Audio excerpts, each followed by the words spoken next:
Are HDFC income limits flexible? We'll demystify this topic in today's video. I'm Nick at Houseit. If you're buying an HDFC co-op or any other type of property in New York City, we can save you money and lower your closing costs through a commission rebate here at Houseit. Learn more and give us a shout by visiting houseit.com. So back to the topic of today's video, which is whether or not income limits for HDFCs are flexible. First, a bit of backstory. As you know, there are income limits for HDFCs, but they do vary by building. So income limits for HDFCs are flexible in the sense that if your income is too high for one building, you may qualify at another. But across the board, HDFCs have a statutory income limit of 165% of AMI, or area median income. That is set annually, basically by the US government, and it does vary by household size. So most commonly for a co-op, you're either going to see 165 AMI. You may also see 120% AMI for buildings with a 30-year regulatory agreement with the city. And the other option is you may come across a Section 576 HDFC. And this type of HDFC actually has a formula-based income limit, which is factoring in basically the household size of the purchaser, as well as the specific utility cost and monthly maintenance cost for the unit you're looking to buy, as well as the seller's original purchase price.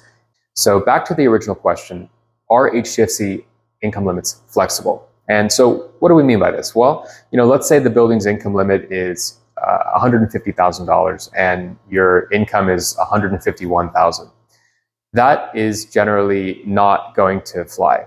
The reality is HDFCs do have an obligation to make sure that they're following, statutory income limits, i.e. 165%, or whatever is outlined in their governing documents. If the building specifies a lower limit, they have to conform to the lower limit.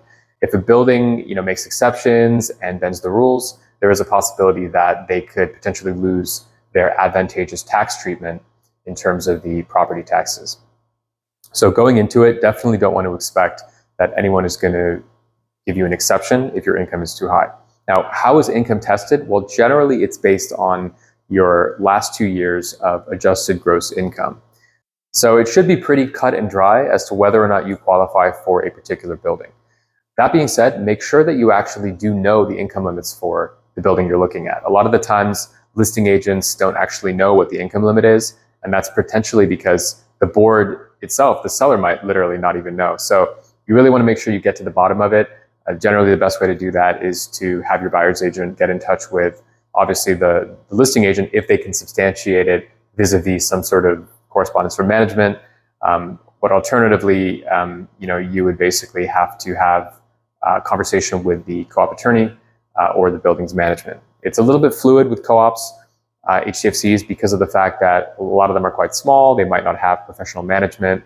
A lot of the times these buildings have had very few resales. So there's a whole bunch of challenges in terms of buying an HDFC, which we'll talk about in another video. But just to summarize, there is essentially no flexibility in terms of income limits for HDFCs. Of course, they vary by building. So there is a possibility that if you're ever so slightly too high for building A, you could potentially look at building B if they have a higher income limit. And of course, we can save you money. If you're buying in New York City, HDFC, co-op, or otherwise, condos, townhouses, whatever it might be, through our commission rebate program. We also operate throughout the New York metro area. So Hudson Valley, Long Island, Hamptons, and we also do operate in South Florida. I'm Nick at Houseit, and we'll see you on the next one.